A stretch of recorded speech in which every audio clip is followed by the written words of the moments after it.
Hello! In this video we're going to look at printmaking, which involves creating a tool to allow you to transfer an image and play with line, textures, materials. In particular we'll look at monoprinting, and this is a form of printmaking which is unique as it allows you to create the lines and the images once, as opposed to other printmaking techniques which make multiple originals. And there's many techniques that we can look at. The ones that we will look at today, I use oil pastel, but you could also use a wax crayon, and I also use watercolour paints, but there's different things you can use for applying colour, such as watercolour pencils. And for what we're doing today, just to get started, all you need is an oil pastel and some paper. I'm also going to be using a pencil just to help me draw out my design, and some watercolour paints to work into it. So monoprinting is what I've used to create this here. I created my first image and covered the back in oil pastel, which allowed me to use it like a carbon copy to recreate and draw over, a bit like a rubbing, but I'll go through it and we can have a shot. Also really handy to have some masking tape, allows you to hold down your printing tool to make sure nothing moves or smudged. So to start with, I've got a really simple design here that I'm going to repeat and recreate across the paper. All I'm going to do is take my oil pastel and cover the back in colour. I've chosen like a dark colour to get a nice bold print, but you could experiment with different coloured oil pastels or multiple colours in a gradient, could be quite fun as well.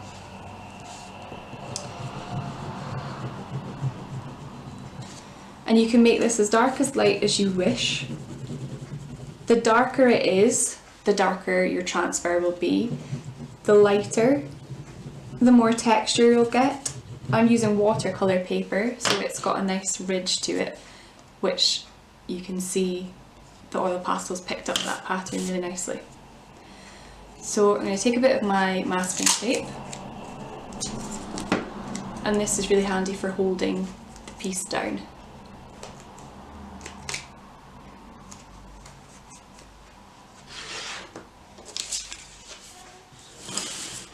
So just really simply lining it up where I want it to be,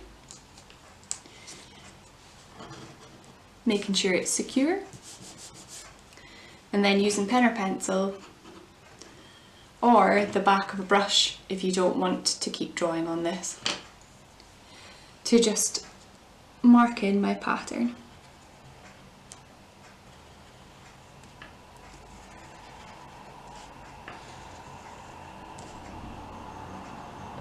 And you can work your way around. This is a technique we recently used with a pilot called Art on the Fly, and individuals use this as a way to recreate their patterns. Also using it, I really love the idea someone used it to create images for their grandchildren to colour in, which is a great idea.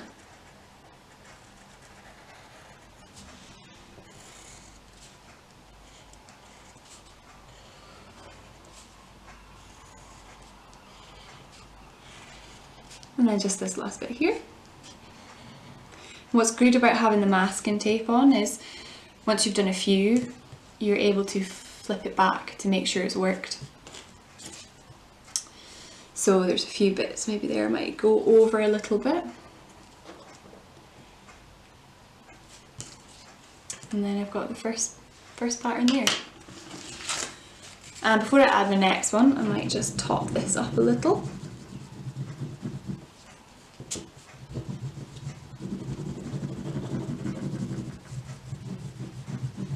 And then I can line it up again and go over my next one. And again, if you don't want to use up the lead in your pencil, the back of a paintbrush is really handy, or any utensil you can find.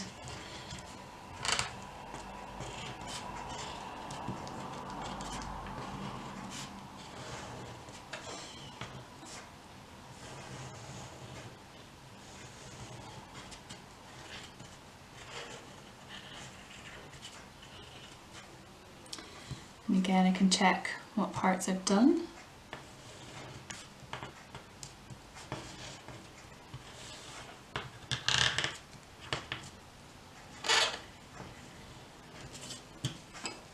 There we go. And you can continue building this up all the way over. But I can show you now how you can add a bit of colour. So because it's oil pastel, it will reject the water, so your lines won't smudge if you add some watercolours. These are just a simple palette from Specialist Crafts, who have a lovely selection of bits. And it's really easy to just add some colour with just a bit of water and a little bit of pigment.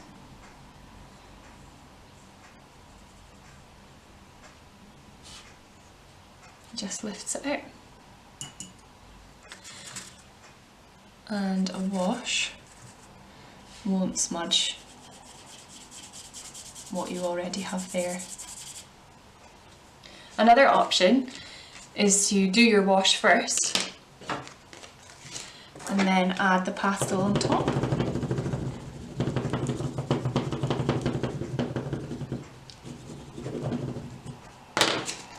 And you can add it this way.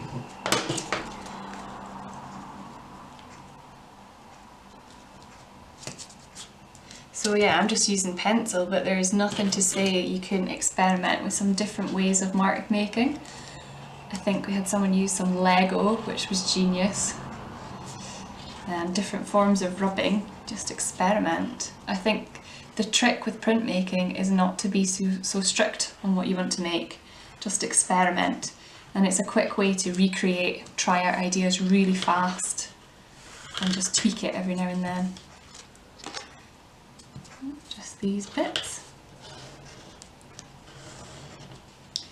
Also a great way for tracing. So we also dove into our junk mail and found an image, placed that on top and traced. And that was how we revealed and started off with our monoprinting. Now we can get messy with some oil paints.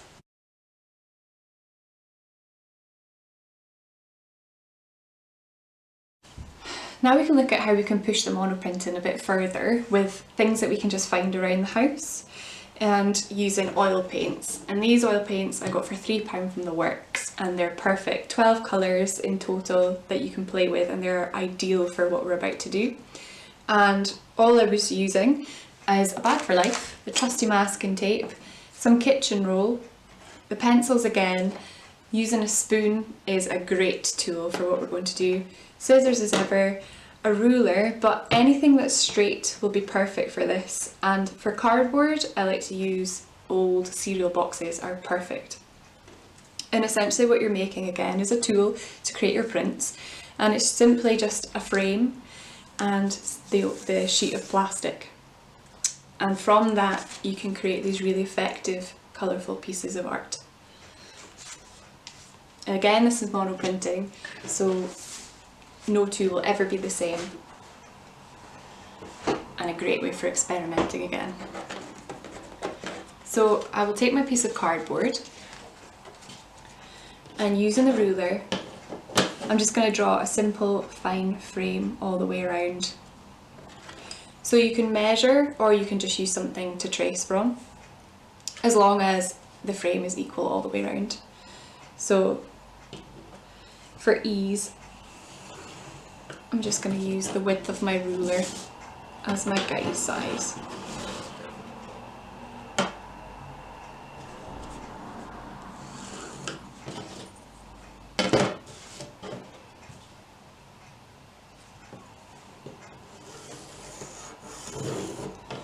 And then close the box at the top.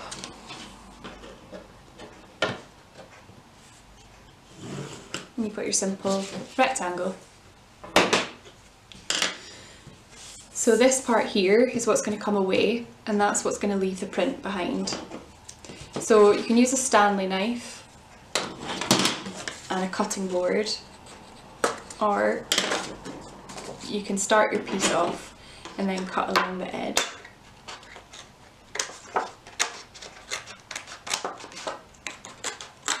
So this will form the nice crisp border of your print, so you want to be quite neat with this if you can. And again, it doesn't have to be rectangle. You experiment with different shapes and repeat patterns.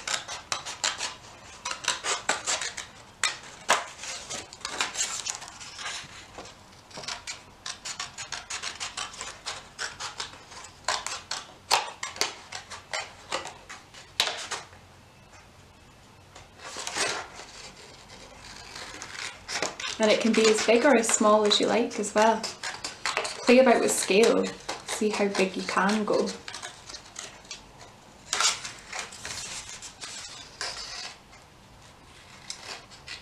And once I've got this last bit off, that will make me have my frame.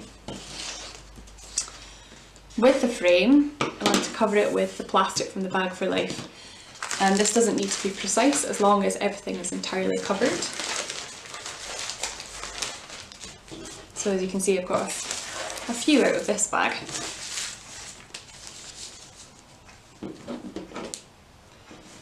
I'm just going to mark the size.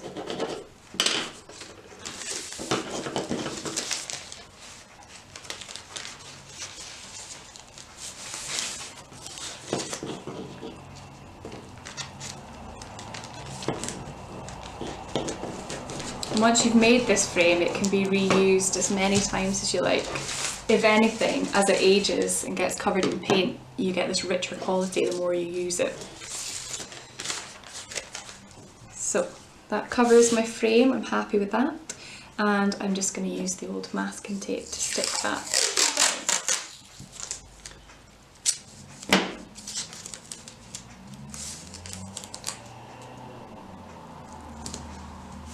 And that's it ready to be used. So these pieces of paper have been cut to the same size so that I know I'll have that equal border all the way around.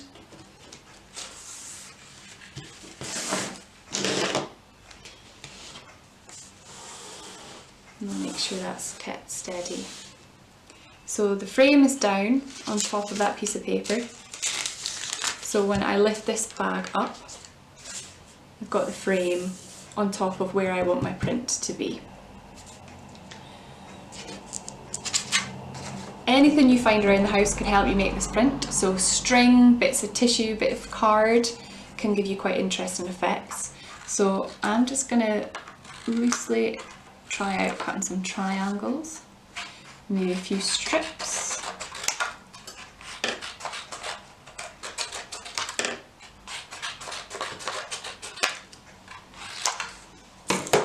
And rearrange them on my print to get different effects. And now for the messy fun bit.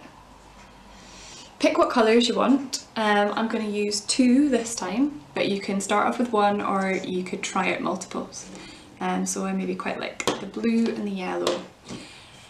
And this bit of plastic, I am just going to put a healthy dollop of the paint there. 1 on one side and 1 on the other. And you don't want this oil paint on your paintbrushes. It's a bit difficult to wash off. This is where the kitchen roll comes in, because it's really handy for just spreading out the paint. And again, there's no right or wrong way about how much paint you use. The more paint, the more colour, the less paint, maybe the more texture of the paper will come through. I think for this first one though, I might use a bit more. So pop in some of this green.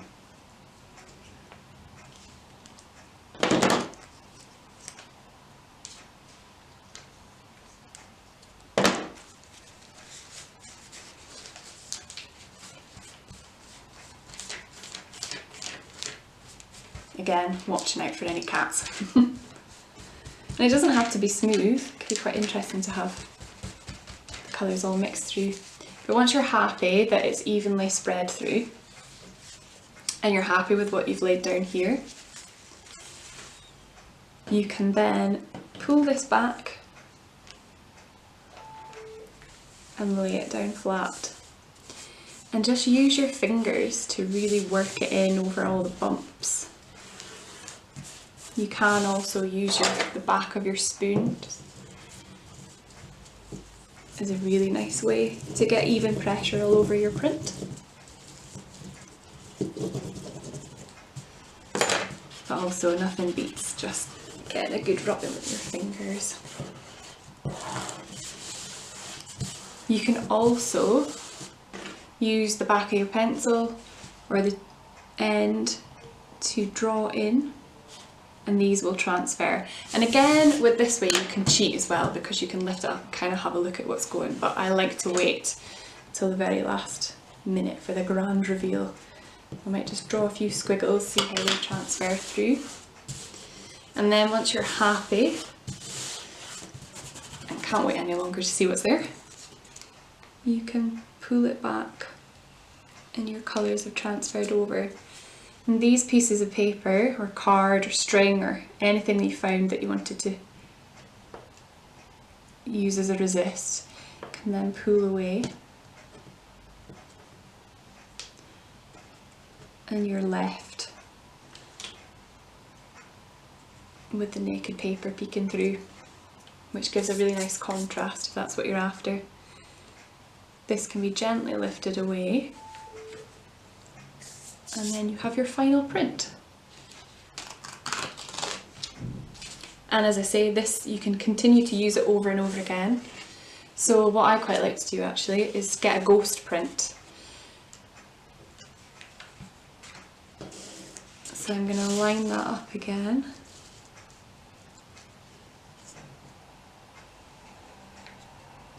When I'm happy with that, I will pull this over. And again, actually, I think I'll use my spoon, a trusty spoon, to get into all those edges. You can work your way around here to get that nice crisp finish. So I've not added any more paint here, but you can at any point. I might just draw in some stripes. It's best not to be too perfect. And then you get this really nice ghost effect from where the paint's just pulled around, and it picks up the lines as well. And then you've got, just starting off, two really nice prints. And use that as much as you like and keep going, mix in more colours, try different bits and bobs that you find around the house and see what happens. Happy printing! If you're looking for more videos and activities to do at home, check out the at-home pages of the Live Life Aberdeenshire website.